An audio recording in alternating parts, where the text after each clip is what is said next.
আসসালামু আলাইকুম। স্টাডি কিউবের পক্ষ থেকে সবাইকে আবারও স্বাগত জানাচ্ছি। আজকে আমরা অষ্টম শ্রেণীর ইসলাম শিক্ষা বইয়ের দ্বিতীয় অধ্যায়ের নাম ইবাদত, ইবাদতের হজের অংশটুকু থেকে ছক আলোচনা করব।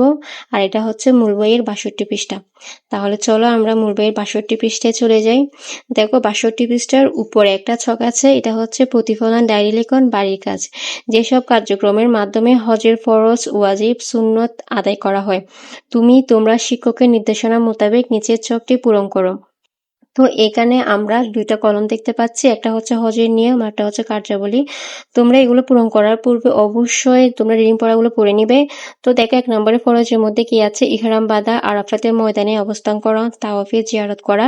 ওয়াজিবের মধ্যে আছে আওকুফের সময় মুজদালিফায় অবস্থান করা, সাফা ও মারওয়া পর্বতের মধ্যে সাই করা, কঙ্কর নিক্ষেপ, হজে কেরান ও তামাত্তাকারী কর্তৃক কোরবানি দেওয়া, মাথা মুন্ডন করা, আর হচ্ছে তাফওয়াল বিদা।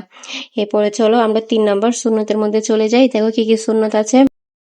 তাওয়াফে কুদুম, আরাফার রাত্রিতে মিনাতে রাত্রি যাপন করা, যথাসময়ে ইস্তিবা ও রমল করা, হাজারে আসাউদকে চুমু খাওয়া, দুয়া ও জিকির করা।